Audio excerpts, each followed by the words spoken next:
Assalamualaikum, selamat malam semuanya. Malam, Pak. Waalaikumsalam Pak, malam.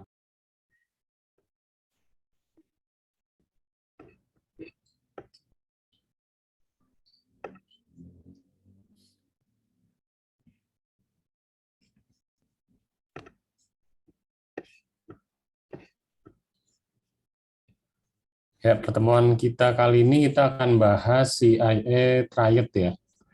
CIA ini bukan apa nih, intelnya USA ya, bukan ya.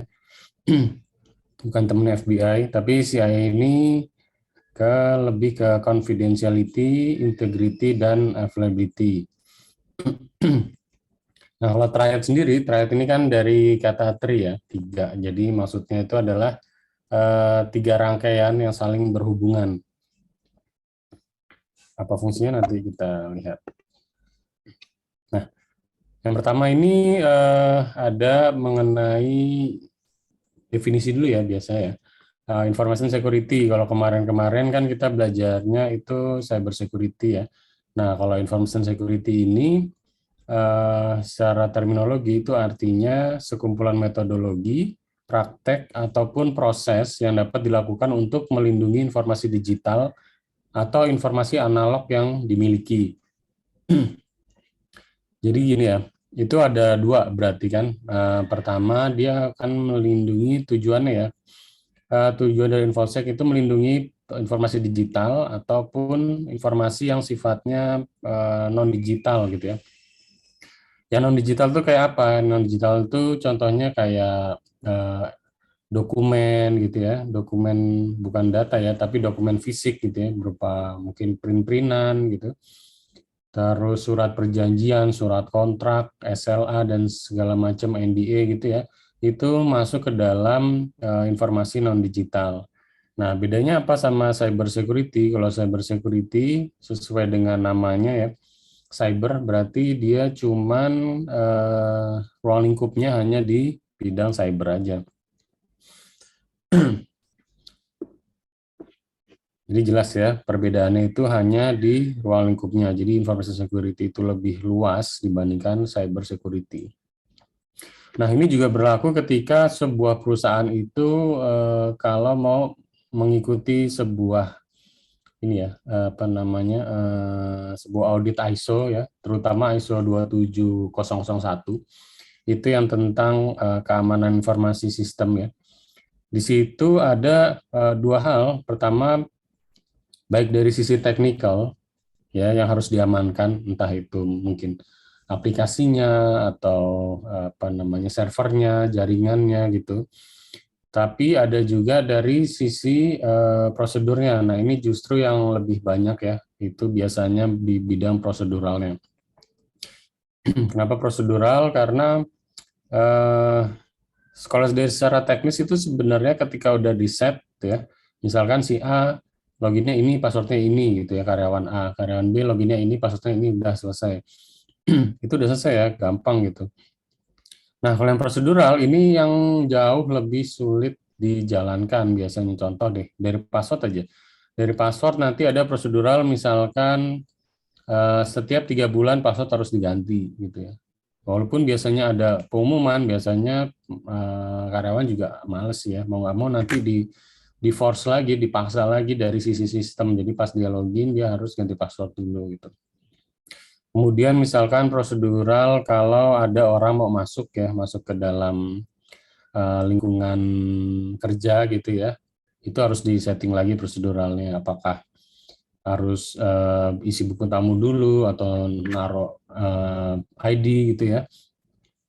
Nah, itu dari prosedural. Makanya ISO itu yang capek sebenarnya nyiapin dokumennya dibandingkan sisi teknisnya. Karena sisi teknis biasanya cuma perlu vulnerability analysis, VA ya, atau PT gitu hasilnya, itu yang nanti disubmit di ISO-nya gitu. Oke, nah untuk mengamankan sebuah sistem yang sangat besar ya, informasi security ini, itu harus harus memperhatikan 3 hal ini, segitiga triad ini ya, segitiga CIA ini. Yang pertama ada confidentiality. yaitu memastikan bahwa informasi hanya dapat diakses oleh orang yang berwenang, biasanya melalui enkripsi.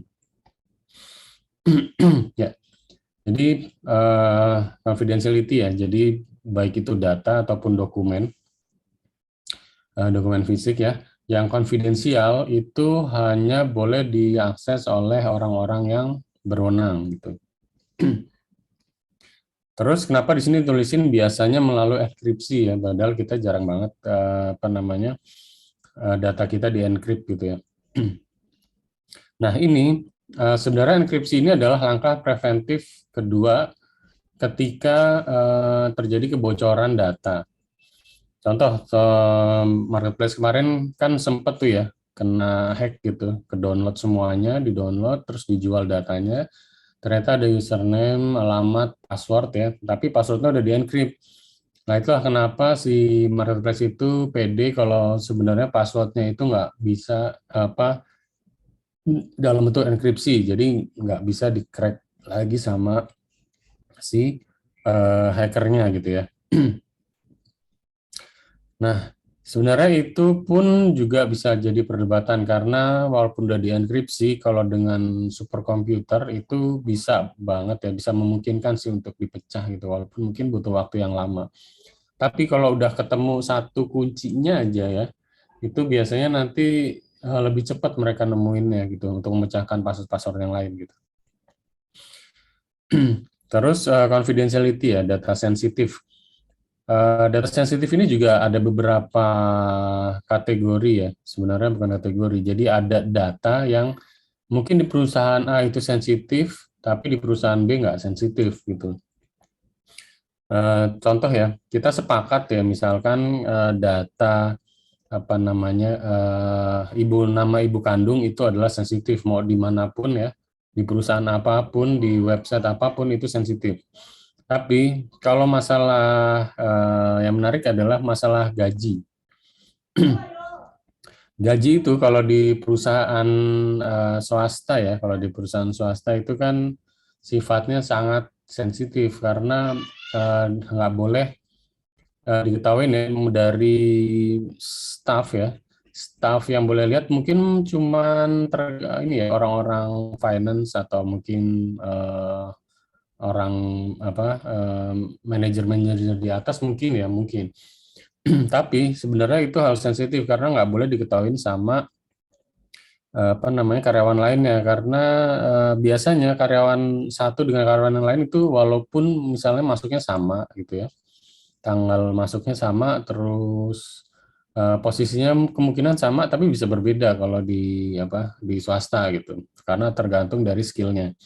Nah tapi beda kalau misalkan di kementerian di instansi negara gitu ya, itu kan karena jabatannya udah jelas ya, misalkan eselon 1 gaji berapa, eselon 2 gaji berapa gitu ya, itu udah jelas. Jadi gaji PNS itu udah nggak jadi sebuah rahasia gitu.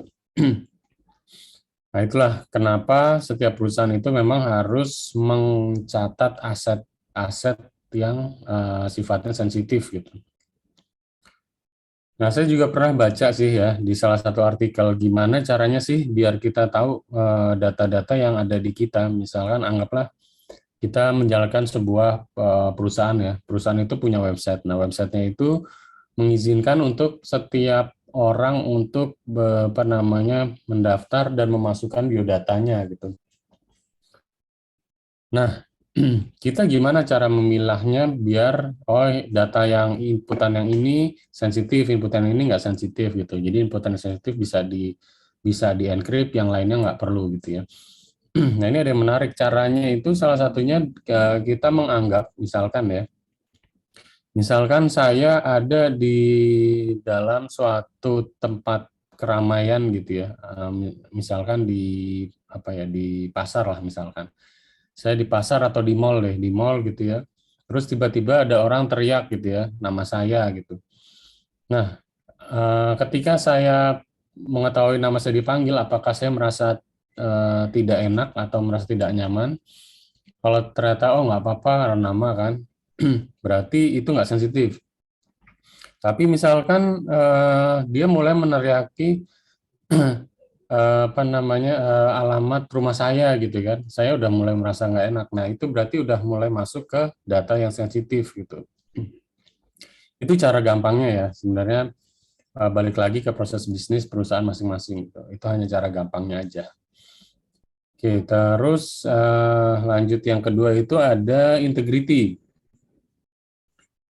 Nah, integrity ini melindungi orang dari ancaman dan sistem agar tidak dimodifikasi oleh orang yang tidak berwenang dan menjaga data tetap akurat dan dapat dipercaya. Kalau confidentiality itu data sensitif ya, nggak boleh dilihat orang lain yang tidak berhak. Nah, kalau integrity itu datanya nggak boleh dirubah. Kalaupun diubah itu harus ada semacam audit trailnya, ya, harus ada lognya gitu. Data ini dirubah oleh siapa, jam berapa gitu ya. Nah, tapi pada intinya data yang sudah ada itu yang mau diambil sama seseorang atau mau dilihat seseorang itu adalah data yang belum pernah apa namanya diedit gitu ya, dan itu berarti masuk di integritas. Contoh sekarang ya, kalau dulu kan dokumen nih, misalkan surat kontrak, gimana caranya biar integritasnya terjaga nih. Dokumen udah di print gitu ya, biar kita tahu ini ada editan apa enggak nih setelah kita selesai gitu ya, selesai apa namanya tanda tangan kontrak. Itu kan kalau secara konvensional biasanya tiap halaman diparaf ya kan, tiap halaman diparaf kalau ada perubahan dicoret, di kecoretannya kasih paraf lagi. Nah itu untuk ngecek integriti secara manual ya. Nah kalau sekarang itu udah lebih canggih sih. Kalau sekarang itu ada yang namanya tanda tangan elektronik itu ya. Jadi dokumen itu PDF-nya itu nanti akan dikunci, dihash gitu ya, diberikan kunci, di mana ketika nanti ada orang yang mencoba untuk mengedit filenya, kemudian di save lagi dalam bentuk PDF, ketika dicek ke dalam si penerbit penerbit tanda tangannya ya, kalau ternyata berbeda itu berarti udah pernah diganti gitu ya, integrity. Jadi itu enaknya kalau kita pakai tanda tangan digital, kita nggak perlu paraf tiap halaman. Sebenarnya kita cukup submit aja ke tanda tangan digital, otomatis ntar udah kena hash. Bahkan kita pun sebenarnya nggak perlu tanda tangan ya. Di dalam PDF-nya itu nggak perlu tanda tangan sama sekali. Tapi biasanya kurang afdol sih kalau di Indonesia, pasti tetap aja kita tanda tangan yang itu loh, yang apa? Tanda tangan yang di-scan, masukin, nah kayak gitu. Sebenarnya itu nggak perlu, tapi ya gitulah ya, orang Indonesia masih sukanya kayak tetap harus ada tanda tangannya gitu. Saya pernah nemuin sih beberapa klien yang tetap, Pak ini kok tanda tangannya cuma huruf sambung ya. Kan kalau kalau teman-teman cobain ya daftar di salah satu tanda tangan digital ya, penerbit tanda tangan digital, itu disediain sama dia. Kalau nama kita itu nanti otomatis dijadiin kayak bentuk tanda tangan, tapi sebenarnya cuma tulisan sambung gitu. Nah, itu ada beberapa klien saya nggak mau, maunya tanda tangan aja diupload Pak, gitu. Terus tanda tangan digitalnya gitu. Jadi ada dua. Kayak gitu. Nah, terus sama kayak ini, kalau kita misalkan mau download ya, mau download apapun lah file di internet, kadang-kadang suka dikasih kode kan, kode checksum yang kodenya panjang gitu ya. Nah, itu bukan tanpa maksud sih. Jadi itu sebenarnya buat mastiin si file itu yang kita download itu nanti kita cek lagi nih. Kita cek terus kita lakukan query gitu ya di dalam, kalau di Windows bisa pakai terminalnya gitu ya, checksum gitu. Checksum nama file, nanti keluar lagi kodenya. Nah, kodenya itu kita samain sama yang di website. Kalau itu beda berarti file.exe-nya kemungkinan udah diganti sama hacker. Tapi kalau sama berarti ya integritasnya terjaga, itu bisa kita install kayak gitu. Cuman kalau installer-installer sekarang yang baru itu mereka biasanya udah otomatis ngecek sih. Dicek dulu integritasnya, kalau udah oke baru bisa dijalanin ekstraksi kemudian instalasi gitu. Oke, lanjut yang ketiga ini ada availability ya. Kalau availability ini memelihara dan memperbarui semua perangkat keras dan perangkat lunak sehingga orang yang tepat dapat mengakses informasi kapanpun dan bagaimanapun mereka membutuhkannya. Ya, availability ini kuncinya ada di dapat mengakses informasi kapanpun ya. Artinya ketersediaan. Jadi kalau misalkan ada sebuah website, terus apa namanya, pas diakses itu ngedown gitu ya, nah itu berarti availability-nya buruk gitu ya, nggak di maintenance, atau mungkin dia juga baru dapat serangan juga bisa. Kenapa hal ini menjadi concern ya? Karena eh, kita balik lagi melihat di proses bisnis dari si websitenya. Kalau misalkan websitenya tuh isinya banyak transaksi ya, transaksionalnya tinggi, bayangin aja kalau mati 1 menit aja itu kerugiannya itu udah bisa mungkin ratusan atau miliaran bisa terjadi gitu ya. Misalkan di perbankan yang tadinya mau transaksi jadi nggak bisa, jadi pindah bank lain gitu ya untuk transfernya gitu. Nah ini sangat merugikan, makanya availability ini juga harus dijaga gitu. Ada pertanyaan sejauh ini?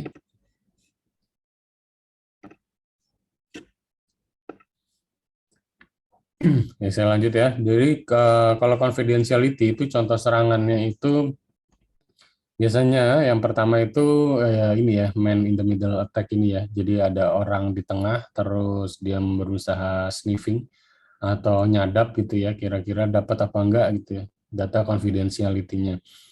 Pembobolan enkripsi nanti kita cobain demo, nanti saya demoin sekalian pakai kemarin ya DVWA. Kebetulan kita kemarin belum sampai SQL injection ya kalau nggak salah. Nanti sekalian cek di sini. Terus serangan eavesdropping. Sebenarnya eavesdropping MITM itu kurang lebih sama ya. Kalau MITM cuma ngedengerin, tapi kalau eavesdropping biasanya dibelokin dulu sih. Kurang lebih sama sih ya, proxy-proxy juga gitu. Dan sebenarnya ada lagi hal yang menarik ya. Kalau ini kan eavesdropping kan secara digital ya, secara cyber. Sebenarnya ada juga dari dulu itu teknik-teknik yang maling-maling gitu ya. Contohnya itu ada apa namanya solder attack ya nggak salah. Jadi kalau kita di ATM itu ya, di ATM itu kan memungkinkan banget kalau orang di belakang kita itu melakukan serangan eye dropping inilah. Jadi solder attack itu yang ngelihat dari balik bahu kita, terus ngelihat kode PIN kita yang kita pencet. Nah itulah kenapa di ATM itu sebenarnya ada ini ya, ada spion ya di kanan kiri gitu. Tujuannya yang buat ngelihat di belakang kita tuh nggak lagi iseng ngeliatin kita gitu. Makanya kalau kita nginput ATM ya itu harus ditutupin lah. Saya sih saking parnonya saya ngecek dulu sih di atas kode PIN ya yang kita pencet itu. Di atasnya ada kamera atau enggak gitu. Yang di dalam pencetannya kan biasa dikurungin tuh.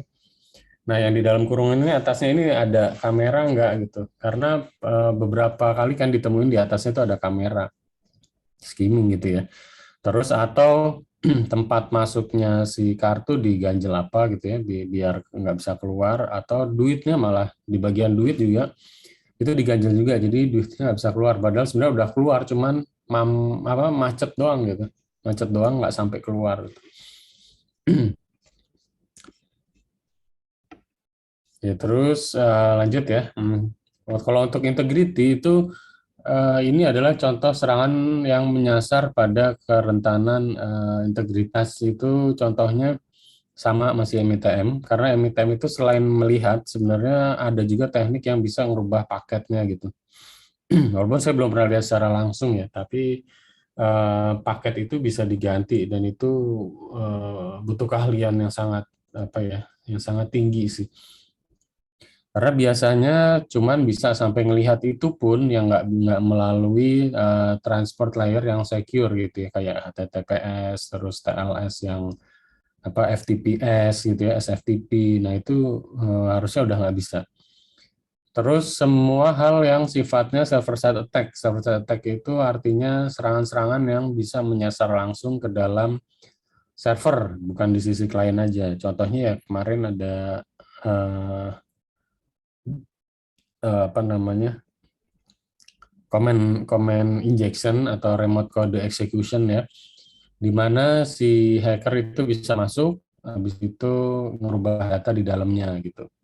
Nah ini kerentanan integritas. Ini sebenarnya udah terjadi sih di salah satu situs besar, saya lupa ya. Kalau nggak salah Audacity. Audacity itu software buat recording buat amatir recording gitu. Nah, itu di replace file.exe-nya sama file.exe-nya masih Audacity, tapi Audacity-nya itu udah diinjeksi sama backdoor gitu ya. Jadi siapapun yang download akan satu paket sama si backdoor-nya itu gitu. Terus yang paling bahaya juga repo sih, repo di Linux kalau sampai kena terus diganti library-nya kah atau modulnya gitu ya. Nah, itu bahaya banget sih karena semua orang menyasar ke repo yang sama biasanya.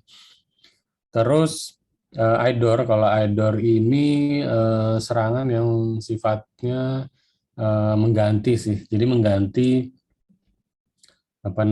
ID dari parameter di website ya. Contoh misalkan saya mau mengakses mengedit halaman profil saya misalkan. Di mana profil saya ID-nya itu misalkan 15. Nah, saya iseng coba profilnya saya ganti 16, oh ternyata punya orang lain nih. Terus saya coba buat ganti ya, saya edit gitu, emailnya kah, namanya kah, atau gambarnya kah. Ternyata bisa ya, nah itu berarti IDOR. Terus yang terakhir ada ada broken ACL. Kalau broken ACL ini lebih ke tidak sanggupnya aplikasi dalam mengenangani proses otorisasi dari suatu proses bisnis ya. Jadi contohnya gini, misalkan sebuah halaman ya, sebuah halaman admin itu kan biasanya harus login dulu. Setelah login nanti baru masuk ke dashboard gitu. Setelah berhasil login ada slash dashboard atau slash users gitu. Misalkan buat ngelihat user-user yang ada di dalam websitenya. Nah, si hacker ini akan mencoba untuk langsung direct diakses gitu di URL misalkan dari slash dashboard atau slash user. Nah, kalau kalau apa namanya? Kalau aplikasinya nggak mengecek apakah punya session si adminnya, maka pasti bisa kebuka. Dan itu memang beberapa kali sering kita temuin ya ketika melakukan pentest itu. Jadi manage session itu ada dua sih yang kritikal. Yang pertama, ketika aplikasi ngecek apakah itu si user yang mengakses punya session satu, yang kedua apakah kalau sudah punya session itu adalah session admin gitu ya atau bukan. Nah, saya juga pernah nemuin salah satu website ya yang kami pentest ini secara legal ya. Itu saya cuman login sebagai user biasa gitu ya. Artinya saya pas sudah login sebagai user biasa, saya dapat session kan. Terus saya coba akses langsung ke dalam halaman CMS admin ya, ternyata saya bisa masuk tanpa harus login sebagai admin. Pas saya cek, ternyata aplikasinya ini hanya mengecek bahwa siapapun yang punya session maka boleh untuk mengakses halaman admin gitu. Nah, itu kesalahannya. Nah, harusnya dicek dua kali ya, punya session dan sessionnya harus berupa session admin gitu. Nah, itu termasuk dalam broken ACL. Nah, ini contohnya ya, integrity ya. Yang saya bilang tadi, kalau ini mungkin lebih ke MTM tapi diganti ya, inputannya diganti. Misalkan dia mau ngirim $100 ke akun ini ya, zil@kplabs, tapi sama attacker dibelokin, terus diganti akunnya milik attacker@eg.internal. Maka selanjutnya pasti ini ya, $100-nya nggak akan kekirim ke zil tapi ke attackernya gitu. Nah, inilah kenapa saya sering bilang ya kalau misalkan di di area yang free hotspot gitu, sebaiknya tidak teman-teman nggak melakukan akses yang sifatnya transaksional gitu ya. Misalkan untuk e-banking gitu ya. Bahkan misalkan emang pengen ngakses ke sosial media kita sekalipun, itu sebaiknya kalau pas login pakai aja dulu paket data kita, setelah login baru ganti ke WiFi hotspot umum, itu nggak masalah. Karena apa? Karena sebenarnya hotspot umum itu bisa logging ya, bisa ngelog siapapun atau aktivitas apa ya, apapun itu yang diketik nanti di log di dalam sisi server, tapi ada syaratnya tetap. Yang pertama, situsnya belum HTTPS. Saya beberapa tahun yang lalu sih ada teknik gimana caranya untuk mendowngrade dari HTTPS menjadi HTTP. Jadi otomatis bisa dilihat tuh secara clear text atau plain text ya, atau teks yang bisa langsung kita baca tanpa harus kita decrypt gitu ya. Terus yang kedua itu VPN. Nah, VPN itu juga jangan salah. VPN itu kalau kita pakai, misalkan ya, kita pakai yang gratisan dan kita nggak tahu sih perusahaannya mungkin nggak kredibel, itu bisa jadi kita juga dimonitoring sama mereka gitu ya. Apa website yang kita akses apa, terus apa yang kita input itu bisa didam sama mereka gitu. Nah, kalau mau agak repot sendiri tapi lebih aman ya, teman-teman bisa ini sih bangun VPN server sendiri, cloud aja yang murah gitu ya. Mungkin bisa pakai DigitalOcean, kalau saya sukanya pakai DigitalOcean ya. DigitalOcean $6 sebulan lah cukup. Ya, mungkin bisa patungan gitu sama teman-teman gitu ya. Bikin VPN server nggak susah. Nanti tinggal connect ke sana, itu jauh-jauh atau jauh lebih aman daripada kita pakai yang gratisan gitu. Kalau yang berbayar kan mahal ya. Nah, kalau mau dicoba pakai VPS gitu, VPS server. Ya itu jauh lebih ini sih, lebih efisien, lebih murah, dan kita bisa buat lab kita, buat latihan ngoding kah atau apa gitu ya. Lumayan gitu. Nah, terus ada availability ya. Kalau availability ini serangannya itu lebih menyasar pada kerentanan ini bukan integrity berarti ya, availability. Nah, ini biasanya ada model DOS, terus ada model DDoS, ada model self DOS gitu ya. Nah, kalau yang digambar ini adalah DDoS, Distributed Denial of Service. Sesuai artinya aja ya, kalau kita lihat ya, denial of service artinya penolakan service atau mematikan service ya. Jadi service itu nggak bisa diakses oleh siapapun gitu. Nah, kalau yang distributed itu biasanya gini, si hacker ini dia punya beberapa server-server zombie atau server-server yang udah dia bajak ya, untuk menyerang ke satu korban gitu ya, satu titik korban. Nah, buat jalaninnya ini dia udah nyiapin lagi yang namanya bot biasanya, kadang disebut juga botnet gitu ya. Jadi tinggal satu komen aja, masukin target victim, enter, otomatis tergantung punya dia ya, mungkin bisa punya puluhan atau ratusan. Dan ini nggak melulu server sih, jadi bisa juga bahkan dari handphone kita, terus PC kita, laptop kita, bahkan dari mikrotik gitu ya, dari router gitu juga bisa. Bahkan dari CCTV aja bisa. Jadi CCTV yang kena hack, terus dipasangin botnetnya itu bisa jalan, asalkan CCTV-nya itu terakses internet ya.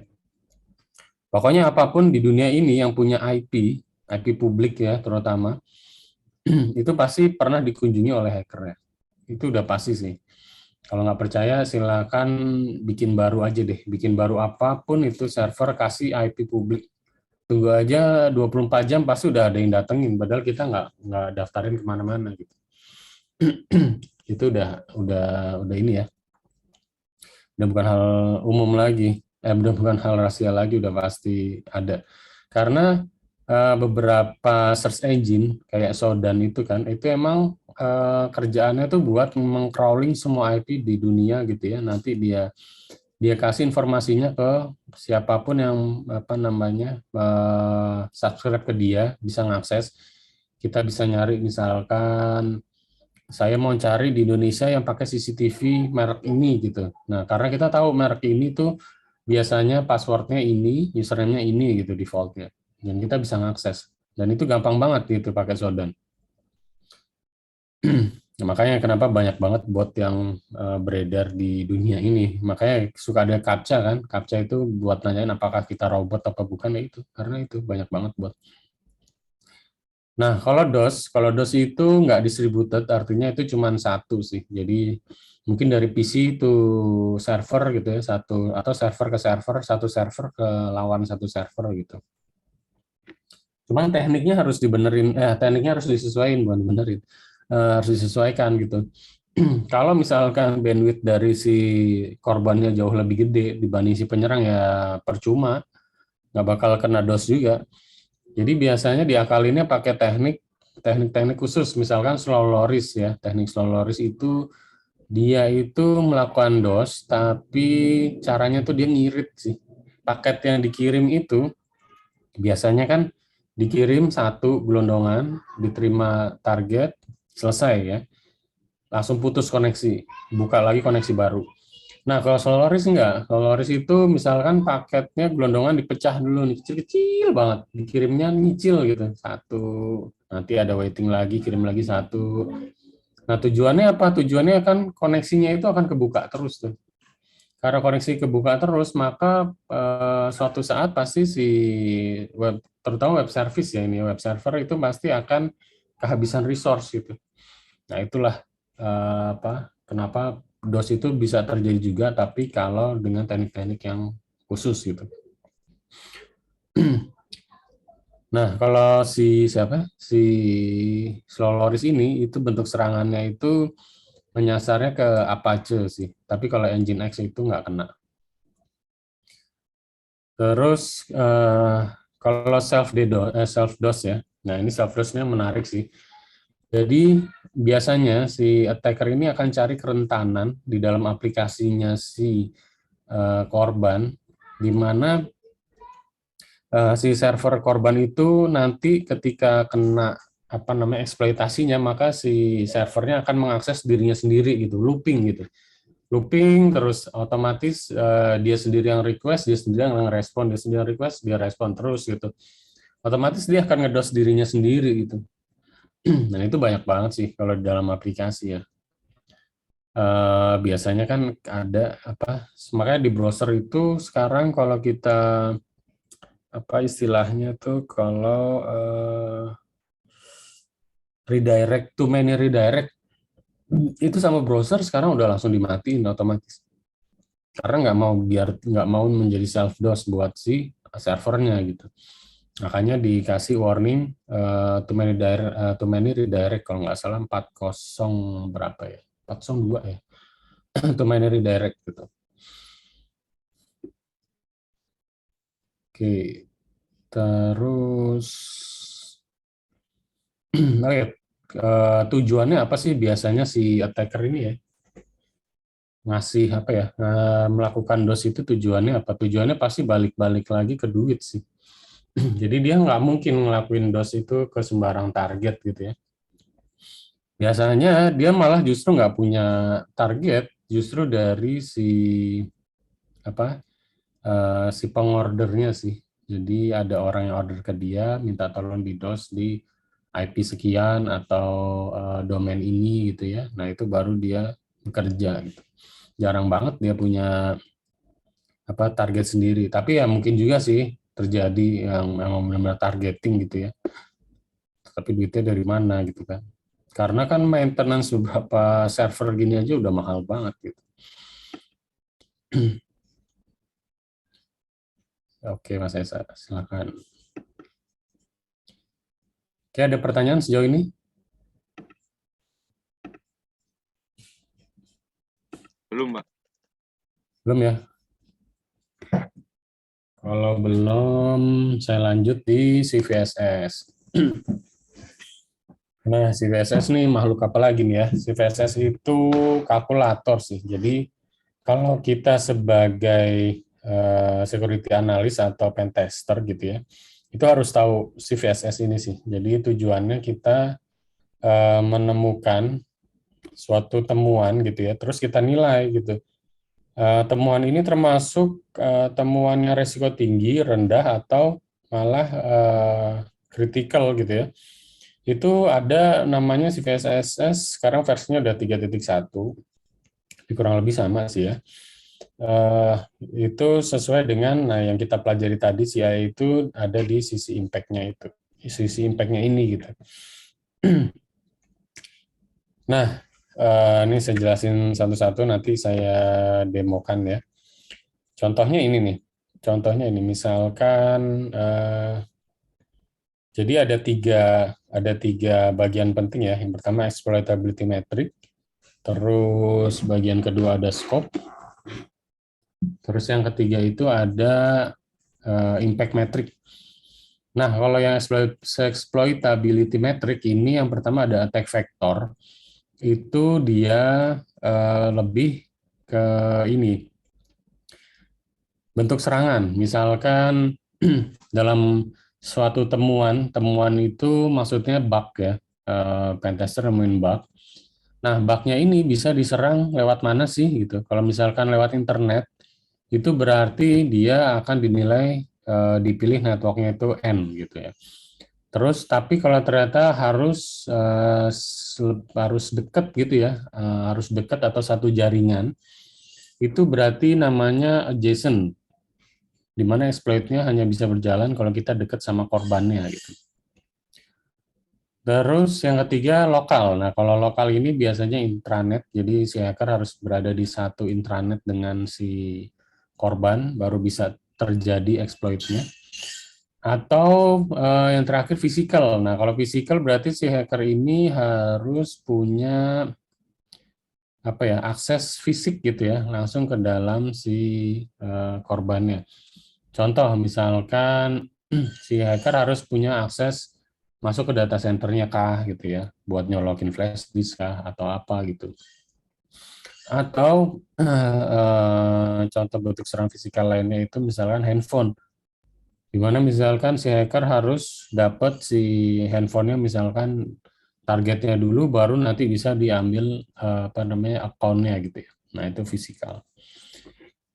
Nah semakin gampang ruang lingkup dari attack vektornya, berarti kan ini ya network ya, berarti semakin tinggi nilai resikonya gitu.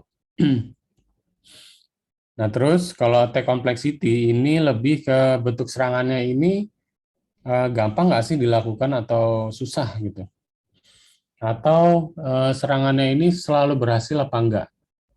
Nah kalau selalu berhasil itu berarti masuknya ke low ya, attack complexity-nya berarti serangannya nggak kompleks. Terus kalau high berarti mungkin serangannya kadang berhasil, kadang enggak, mungkin tergantung kondisi-kondisi tertentu gitu ya. Nah itu masuk ke high. Nah kalau privilege require ini lebih ke bentuk serangannya ini, apakah si hacker perlu akses account dari seseorang atau targetnya enggak. Misalkan kalau dia perlu misalkan punya account di dalamnya, maka itu nilainya low. Nah, terus kalau dia itu apa namanya, butuh akses minimal admin, itu berarti privilege require-nya, kebutuhan dari privilege-nya adalah high gitu ya. Terus ada user interaction. Kalau user interaction ini di exploit-nya ini butuh interaksi dari korban nggak gitu ya. Contohnya yang butuh interaksi dari korban tuh ini, kita ngirim link dulu gitu ya. Nah itu contoh-contoh tuh kalau mau misalkan apa, ngebajak WhatsApp orang kan harus ada interaksi dulu tuh. Kita ngebohong dulu, kita kasih link, terus nanti diklik, atau misalkan kita minta kode OTP-nya dia gitu ya. Nah itu berarti ada user interaction. Semakin nggak ada interaksi, maka resikonya semakin tinggi. Iya, karena si user nggak tahu gitu ya, tahu-tahu udah kena hack aja. Nah itu dari user interaction.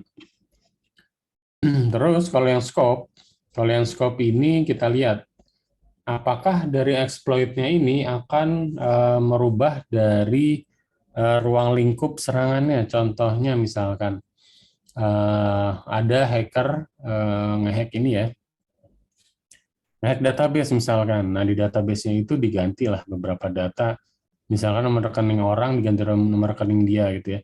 Nah itu kan berarti sebenarnya skopnya udah berubah, mulai dari database, maka nanti akan ada kerugian direct ya secara finance gitu.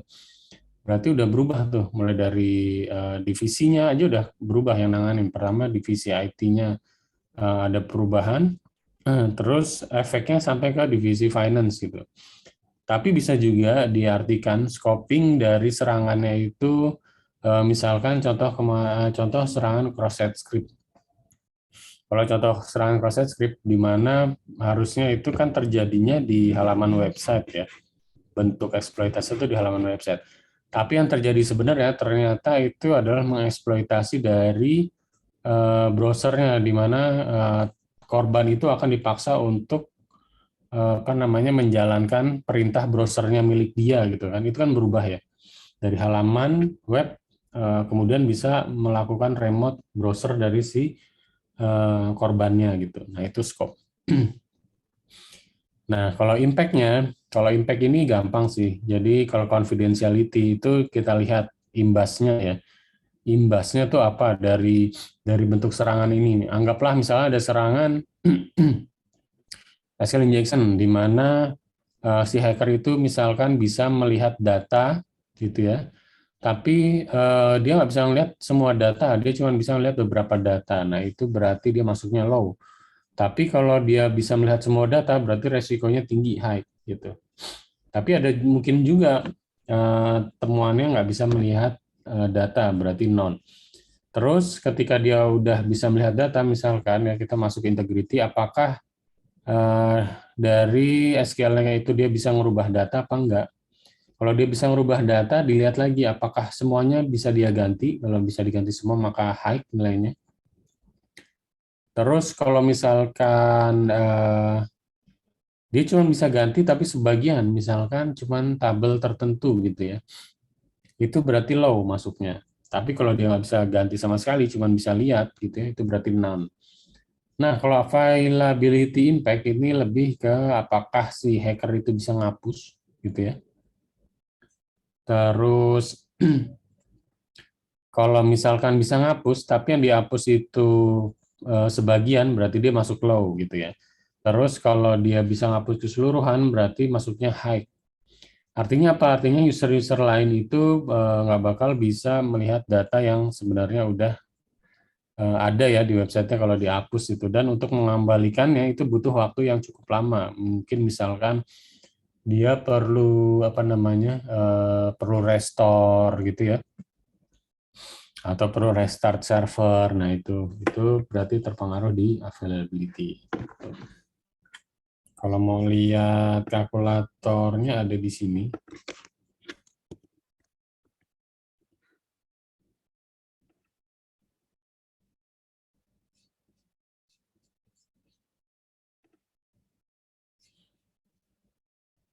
Nah ini CVSS ini udah standar internasional gitu.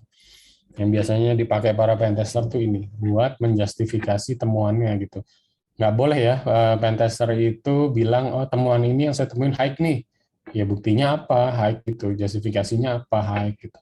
Nah, untuk menjawab itu paling gampang ya pakai ini CVSS ya, kalkulator ini. Contoh misalkan ya ada temuan ada bug remote code execution misalkan. Dia bisa diakses tapi misalkan harus dari intranet, maka dia akan pilih si pentester akan milih lokal karena intranet ya. Terus cara nyerangnya gampang, jadi low. Terus privilege require-nya dia butuh login sebagai karyawan misalkan, tapi bukan admin, berarti dia masuk ke low. Terus dia nggak butuh interaksi dari server atau dari korban atau dari admin apapun ya, berarti dia pilih none.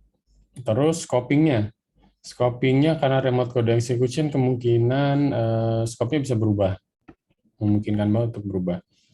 Terus confidentiality-nya ini berarti kalau udah dapat masuk ke dalam server otomatis bisa ngelihat semuanya. Tapi ternyata dia cuma bisa lihat, dia nggak bisa ngapus, dia nggak bisa ngedit ya, integrity-nya masih terjaga. Itu berarti none. Terus availability-nya karena dia nggak bisa ngedit juga nggak bisa ngapus, maka availability juga none. Nah, keluar ini dia. Nilai resikonya berarti medium gitu. 6.5 itu medium. Nah, kalau mau lihat rate-nya itu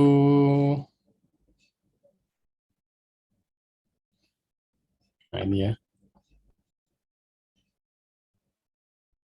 Di bawah 3.9, di bawah 4 ya, di bawah 4 itu low. Terus selanjutnya medium high, nah critical itu yang di atas 9. Nilai 9 itu critical. Nah, tujuannya apa sih para pen tester atau para auditor itu melakukan penghitungan atau scoring ya, scoring vulnerability? Itu tujuannya ya yang pertama biar dia bisa memprioritaskan sih. Jadi dia bisa menginformasikan ke developernya, ini loh urutannya mana yang harus kamu fixing terlebih dahulu, harus yang kamu perbaiki terlebih dahulu, yaitu yang mulai dari temuan yang sifatnya kritikal sampai high gitu ya. Nanti sisanya medium gitu bisa dikerjakan selanjutnya gitu ya. Itulah fungsi dari apa namanya penghitungan scoring vulnerability gitu ya. Oke.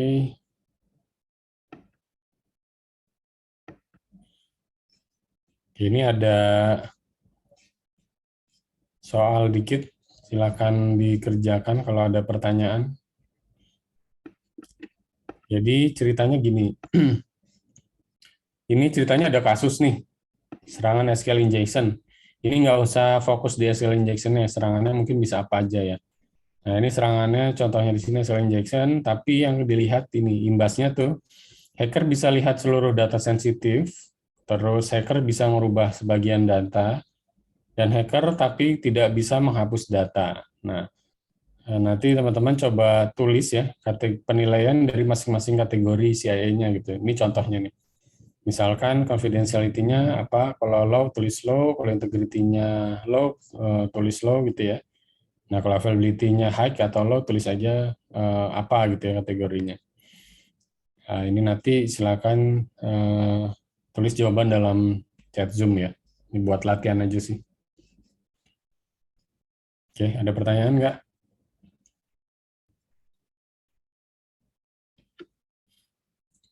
Data sensitif itu ya seperti database-nya gitu ya.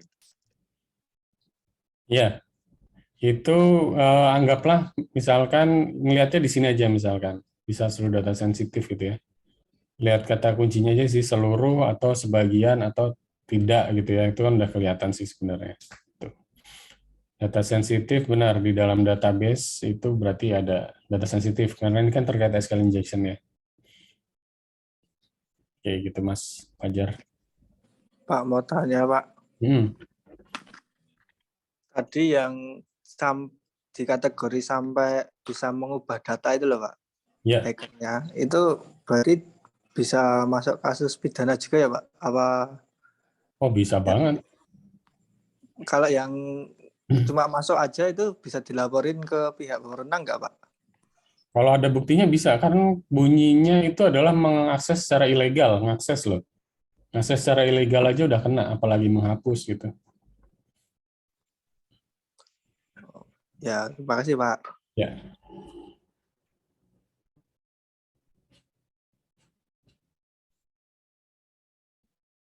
ini saya kasih waktu 15 menit ya. Nanti berarti di 2:25 ya,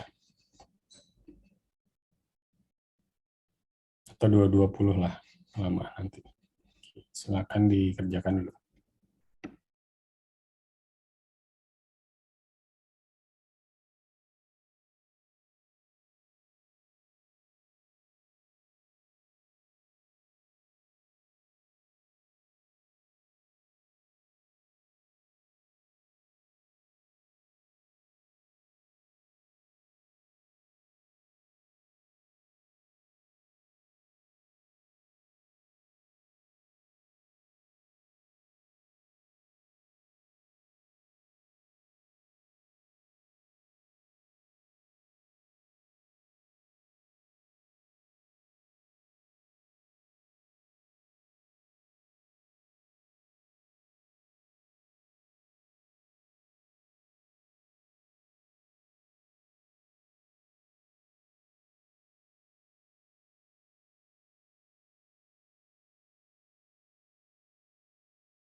Oke, udah berapa ya? Mas Ridwan, confidentiality high, data sensitive bukan data rahasia, integrity high, dapat mengubah isi data, availability low, data masih tersedia namun sudah diubah sebagian. Mas Esa, confidentiality masuk ke high, oke, integrity-nya ke high, availability-nya low. Mas Doni, high, confidentiality-nya, integrity, high, availability-nya low, high, low ya. Oke, ya, jadi gini sebenarnya ya pertama emang masih bingung sih maksudnya gimana mungkin ya. Nah, Oke, ini maksudnya gini. Jadi kita kan ceritanya kita ini sebagai penilai resiko sebuah temuan ya, sebuah temuan. Nah, di sini temuannya itu yang pertama hacker bisa lihat seluruh data sensitif. Itu artinya dari sisi confidentiality itu resikonya tinggi gitu ya, berarti benar confidentiality-nya high. Terus di sini yang kedua hacker bisa mengubah sebagian data, bisa mengubah kan masuk dalam kategori integrity ya, tapi merubahnya cuman bisa sebagian, nggak keseluruhan, maka integrity-nya masuknya ke low, resikonya rendah gitu ya, ada resikonya tapi nggak tinggi karena cuma bisa merubah sebagian. Jadi yang benar yang kedua itu integrity-nya low. Nah terus yang ketiga, lihat dari ketersediaan, ternyata hacker nggak bisa menghapus datanya gitu ya. Berarti availability-nya, resiko dari availability-nya, resiko dari ketersediaannya itu berarti non atau tidak ada ya, tidak ada resiko dari tersediaannya gitu. Nah makanya ini sebenarnya jadi setiap temuan itu bisa beda-beda apa namanya resikonya tergantung dari sisi imbasnya itu apa gitu ya. Tuh, jadi jawabannya tadi berarti confidentiality-nya high, integrity-nya low, availability-nya itu non ya, nggak ada resiko availability-nya gitu. Gitu kira-kira ada pertanyaan nggak?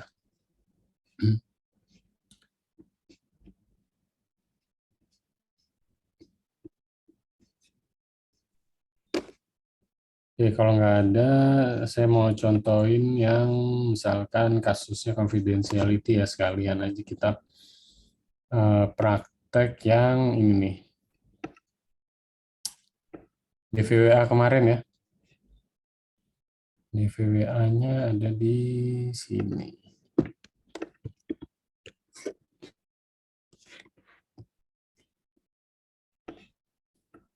Nah ini teman-teman kemarin udah jadi berhasil belum install DVWA-nya? Kalau nggak saya contohin deh. Ini kan saya suka pakai DO ya, DigitalOcean. Jadi DigitalOcean itu kita bisa nge-create banyak sih produknya dia. Kita bisa nge-create virtual private server ya, VPS. Apa aja sih?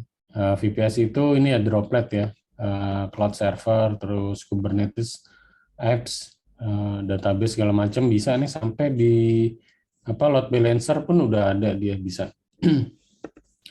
Ini selain itu juga harganya juga murah sih ya, cuma $6 sebulan. Kapanpun bisa kita cut gitu, bisa kita destroy, itu bisa hapus gitu ya. Ini saya contohin deh, kalau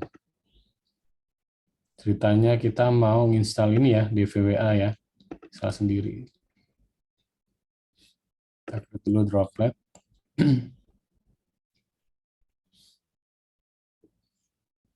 OS-nya tinggal pilih mau yang apa sukanya ya. Bebas sih, kalau saya biasanya Ubuntu kalau nggak Debian. Kadang juga CentOS gitu ya, tergantung sih.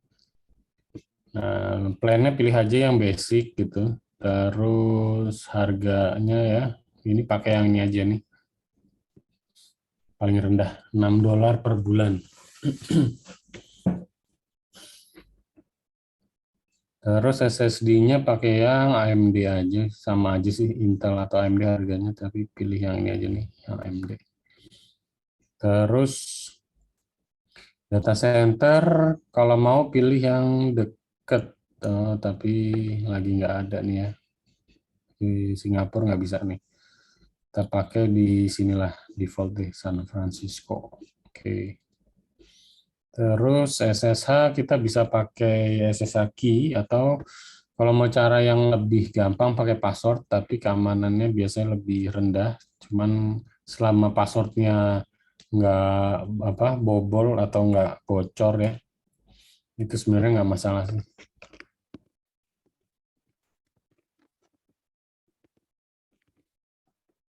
Oke.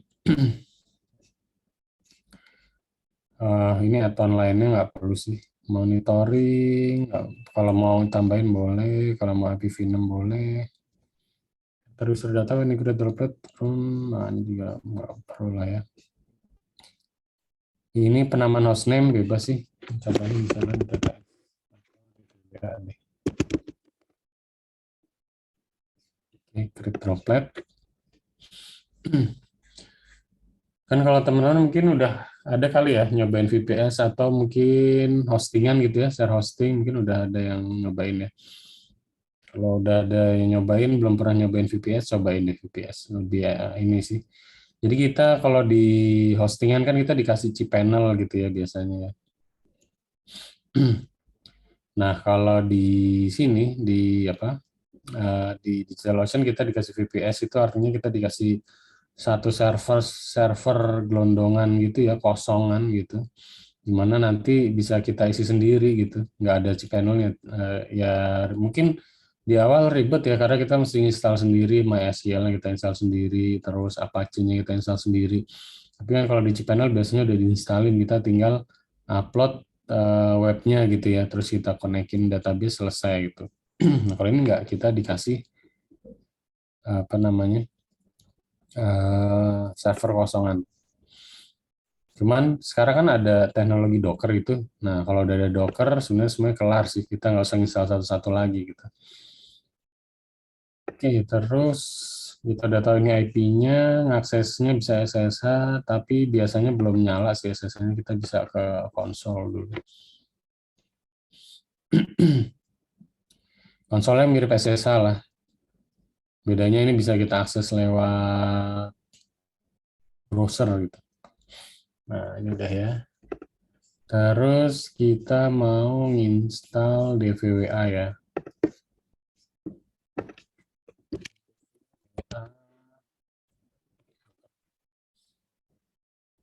Pilih yang Sitopia.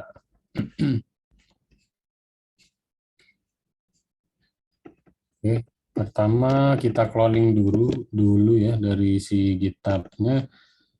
Biasanya sih Git-nya udah ada. Udah diinstalin, Git-nya udah ada. Kita tinggal cloning aja. Udah directory, change directory atau CD. Ikutin langkah selanjutnya itu make start.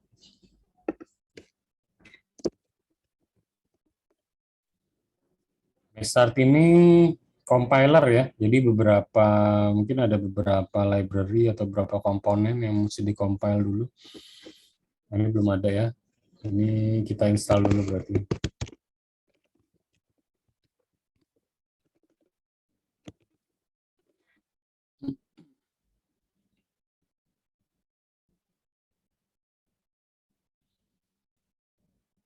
Oke, terus selanjutnya kita install.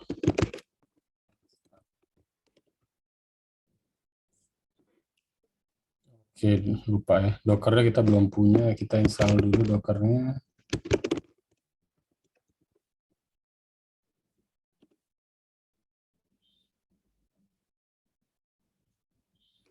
Terus kita install juga Docker Compose. Kalau Docker Compose ini, kalau Docker kan engine-nya. Kalau Docker Compose ini eh, buat parsing dari config-nya sih sebelum diinstal gitu. Jadi nanti dia akan baca file YML-nya dari Docker Compose terus baru ke engine Docker-nya. Install aja.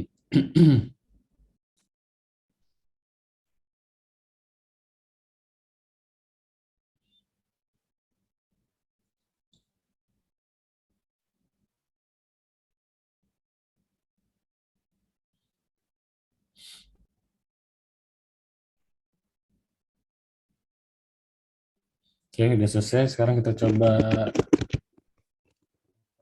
si DVWA-nya. Oke. Ini yang pertama dia bakal narik dulu sih dari si Topia-nya ini tadi ya. Beberapa komponen yang diperluin misalkan Apache-nya, terus MySQL-nya gitu. Nah, ini udah enak sih.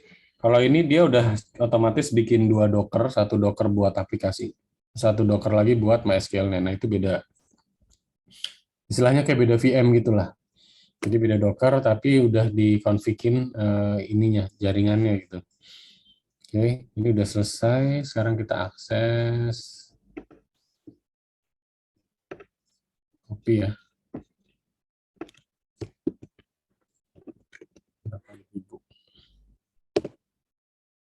Nah, udah bisa.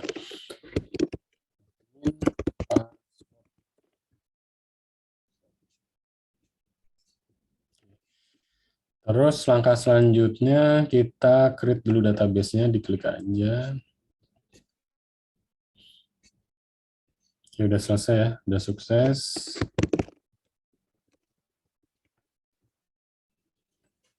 Oke, udah bisa. Nah, sekarang saya mau contohin ini sih, dari kemarin belum ya, ini SQL injection. Oke, tunggu. Ini kita set dulu yang paling gampang dulu deh. Kita set ke low dulu. Oke, SQL injection. Nah, ini kalau kita tes, misalnya user ID 1, kita submit, keluar ya, ID 1, first name-nya admin, surname-nya admin. Nah, tujuan dari si SQL injection itu kan sebenarnya si hacker itu mencoba menyisipkan perintah-perintah yang harusnya nggak boleh dijalankan sama aplikasinya. Contoh ini kan sebenarnya cuma boleh ngelihat sampai di tiga data ini aja. Tapi password nggak dilihatin gitu ya. Nah, itu bisa terjadi kalau aplikasi ini punya kerentanan SQL injection, maka si hacker ini bisa melakukan eksploitasi. Cara ngeceknya gampangnya kita tinggal nambahin 1 tanda petik. Kalau ada error, nah gini ya, kalau ada error berarti kemungkinan itu si servernya itu bisa kita eksploitasi SQL injection gitu. Nah, caranya gimana? Caranya kita bisa pakai yang namanya union ya. Perintah union itu tujuannya itu buat menggabungkan satu tabel atau lebih ya. Misalkan tabel admin, tabel user digabungkan dengan tabel news misalkan. Gitu. Tujuannya apa? Tujuannya karena si hacker nanti mau ngeluarin datanya kelihatan itu di dalamnya tuh selain ada username atau nama ya, itu juga ngeluarin passwordnya dari si admin gitu ya. Atau mungkin query-query yang lainnya juga bisa.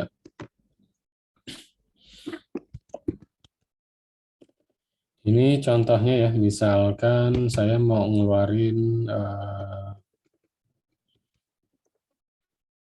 dulu ya. Nah ini ya, ngeluarin semua usernya, malah kelihatan semua usernya. Tapi ini baru kelihatan semua usernya. Misalkan kalau kenapa petik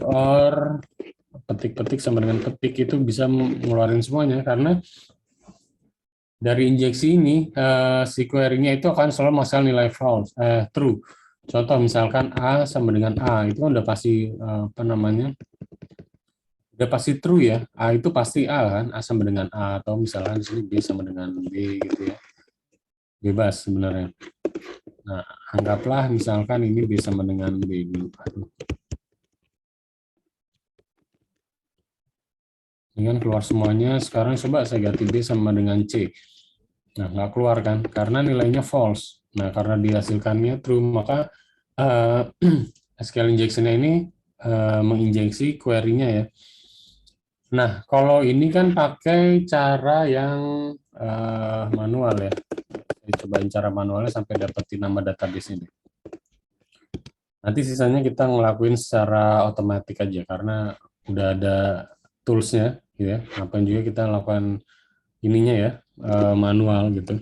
Yang penting kita udah tahu konsepnya aja sih. Contohnya misalkan sekarang saya mau gabungin sama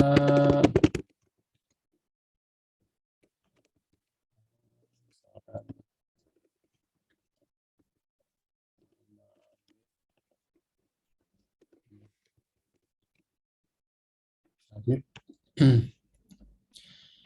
Nah, first name-nya kelihatan ya, A sama B. Ini berarti kita udah bisa injeksi. Nah, misalkan saya nggak mau nampilin si A-nya ini, saya mau ganti.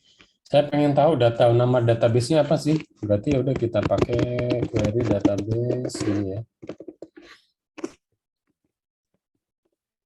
Nah, kelihatan di sini. Ini adalah nama dari database yang digunakan, DVWA. Padahal harusnya keluarnya kan admin atau user apa gitu ya. Tapi karena saya injeksi dengan query ini, maka dia mengeluarkan nama database-nya gitu. Yang harusnya nggak boleh. Kayak gitu. Nah, itu bahayanya hasil injection. Nah, sekarang gimana kalau misalkan saya mau cobanya itu dengan tools? Pastinya jauh lebih gampang ya.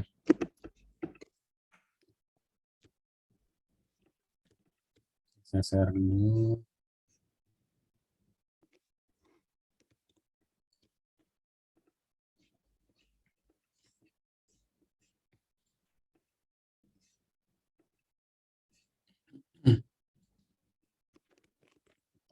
Dulu ya. Oke, nama toolsnya SQL Map.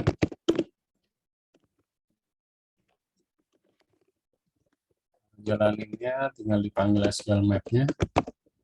Ini kelihatan ya, ini saya terminalnya. Terus kita masukkan URL ya, URL serangannya ya. Ini pastikan dulu inputannya nggak ada injeksi sih, diamanin dulu, biar si toolsnya berjalan dengan baik gitu ya.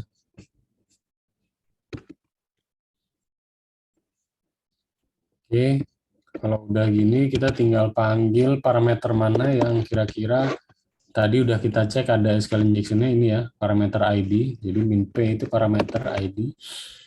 Selanjutnya ini bisa kita langsung running kalau misalkan nggak ada firewall-nya atau mekanisme firewall-nya. Tapi kalau ada, perlu ada settingan lebih lanjut. Ini kita enter aja dulu.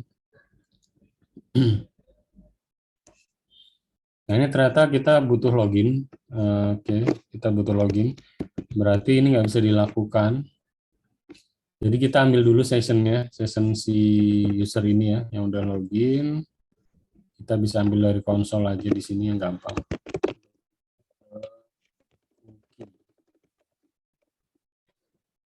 Ini kita copy aja.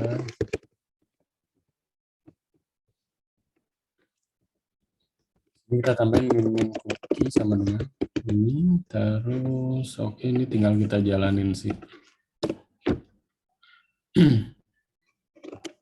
Kurang satu pokoknya.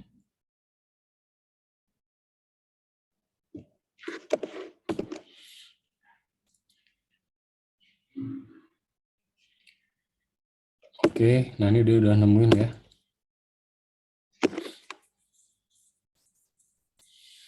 Dia akan nyobain beberapa skenario sih ini. Bisa boolean base, terus time base gitu ya.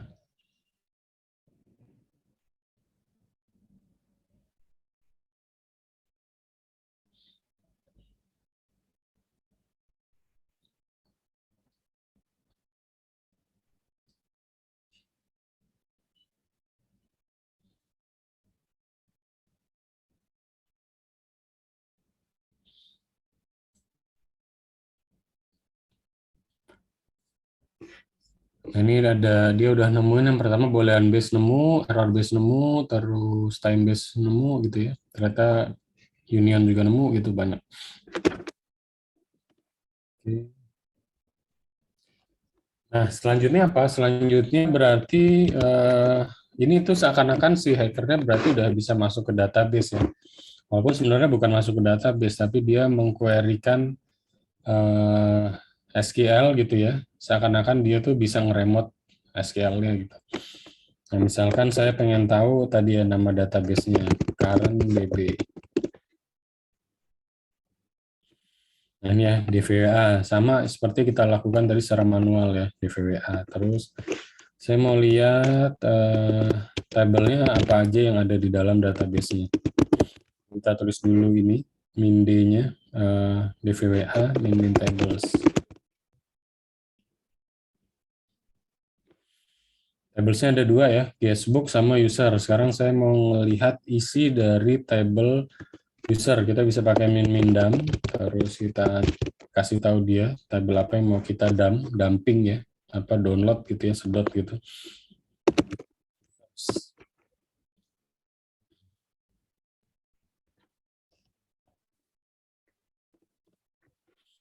Nah ini kita udah dapat isi dari database-nya. Itu usernya ada kelihatan semua, admin passwordnya juga kelihatan ya. Nah di sini berarti kan confidentiality-nya itu high ya, karena kita bisa melihat keseluruhan. Nggak cuma sebagian, misalkan cuma bisa lihat adminnya doang, lainnya enggak. Nah terus passwordnya ini kan udah di-hash. Ini kan tujuannya tadi integrity ya katanya ya. Mungkin juga sebagian confidentiality, tapi sebenarnya password yang dengan metode hashing yang apa? Yang rendah kayak MD5 gitu ya, yang udah nggak disarankan, itu masih bisa dipecah sebenarnya. Nah, cara mecahnya gimana? Cara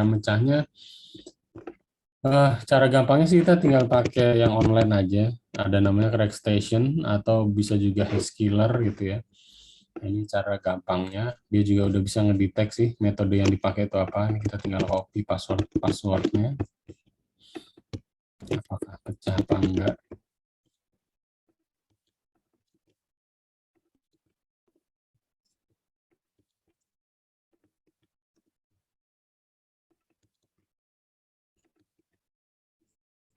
Oke, selanjutnya kita crack.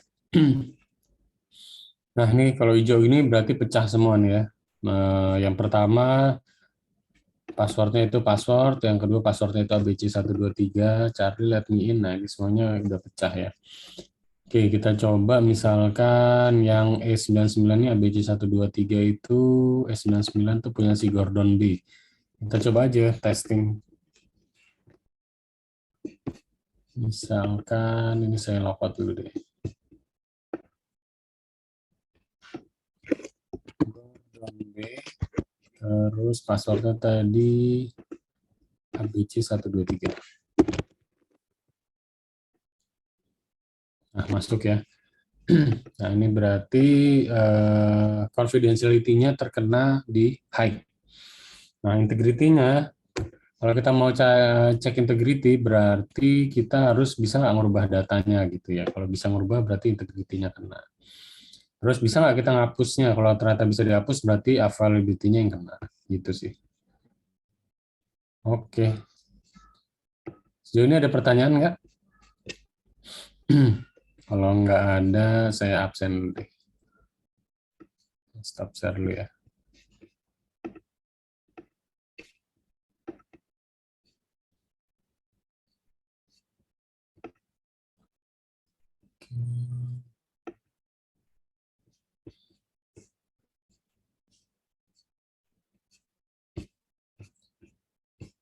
Adinda Lutfia Balkis ada?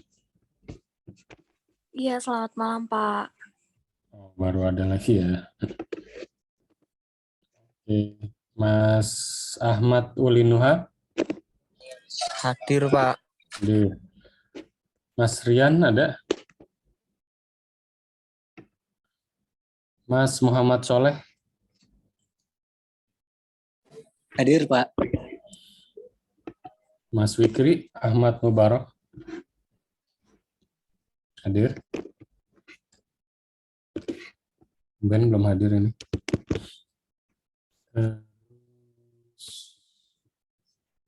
Mas Abdullah ada? Abdullah Hutsaifi? Ada ya. Mas Esa ada ya. Mas Doni ada. Mas Fadli ada nggak ya? Ya, Pak. Hadir ya. Oke, Mas Fajar ada ya. Jadi, Pak. Leonis Firdaus ini udah nggak masuk atau ada nih? Hadir, Pak. Oh, ada. Mas Raka? Ada? Ada ya. Mas Reza ada? Hadir, Pak. Ya, Pak. Oke, Mas Ridwan ada ya.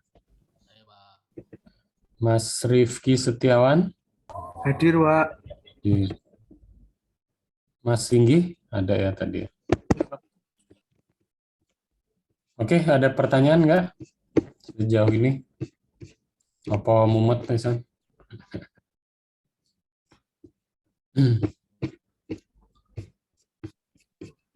Aman, Pak. Mana ya, alhamdulillah. Ya udah, saya tutup ya. Oke, terima kasih semuanya. Semoga hari ini kita bisa mendapatkan manfaatnya ya. Kalau saya ada salah kata, ya itu datangnya dari saya ya. Terus nanti di minggu depan kita akan coba untuk kalau kita ada dua sih, antara kita mulai belajar IT audit trail ya, audit trail, atau kita belajar cara membangun perusahaan IT. Itu sih yang dari kampus pesanin sih, ada dua hal itu. Oke, kalau udah nggak ada pertanyaan, kita jumpa lagi minggu depan ya. Makasih semuanya. Wassalamualaikum warahmatullahi wabarakatuh. Waalaikumsalam warahmatullahi Waalaikumsalam wabarakatuh. warahmatullahi wabarakatuh. Makasih, Pak. Sama-sama.